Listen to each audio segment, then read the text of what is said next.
মারিয়া story চ্যানেলে আপনাদেরকে স্বাগতম। আজকে আমরা আরও একটি নতুন গল্প নিয়ে হাজির হয়েছি। আজকের ভিডিওতে আমরা আলোচনা করব অনেক সুন্দর একটি গল্প।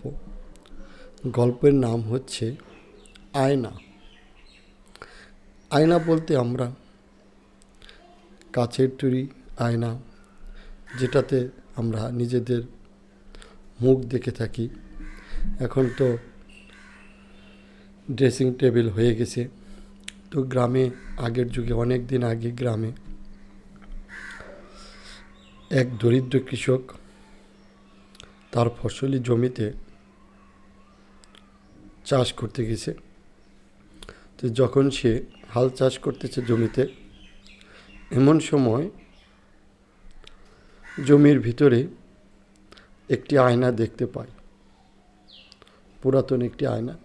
সে সেটা একটু পরিষ্কার করার পরে দেখতে পায় যে একজন মানুষ, লম্বা চুল, লম্বা দাড়ি। সে আশ্চর্য হয়ে যায়। সে বলে, আহারে, এটা তো আমার বাবার ছবি, কতদিন বাবাকে দেখি না।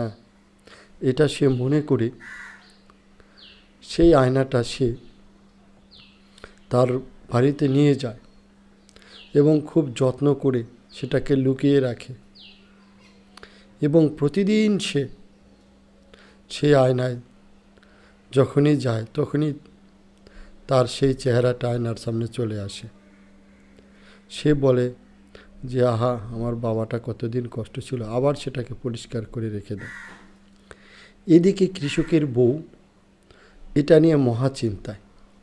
কৃষকের বউ ভাবতেছে, কি ব্যাপার, সে প্রতিদিন লুকিয়ে লুকিয়ে কি দেখে।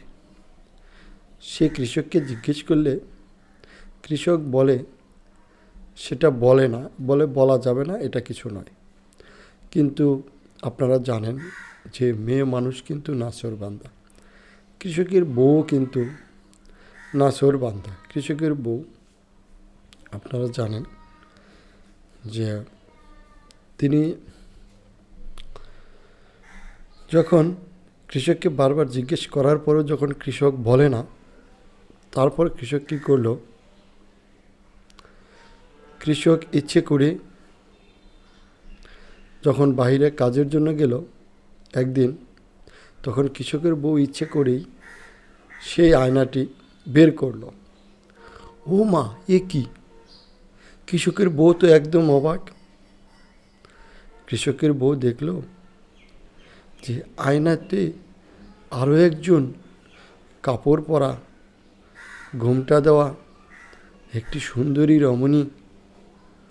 কৃষকের বউ তো মহা টেনশনে, হায় হায়, আমার স্বামী কার সাথে সম্পর্ক করেছে, আবার তাকে ঘরে এনে লুকিয়ে রেখেছে, কত সুন্দর দেখতে। তাই তো বলি, আমাকে কেন দেখায় না। সে একাই লুকিয়ে লুকিয়ে দেখে। আজকে কৃষক বাড়িতে আসুক, দেখাবো মজা। বন্ধুরা, এর পরবর্তী পার্ট পেতে আপনারা আমাদের চ্যানেলটি এখনই সাবস্ক্রাইব করে পাশে থাকুন এবং পরবর্তী ভিডিওতে আমরা এই গল্পের দ্বিতীয় অংশ দিব।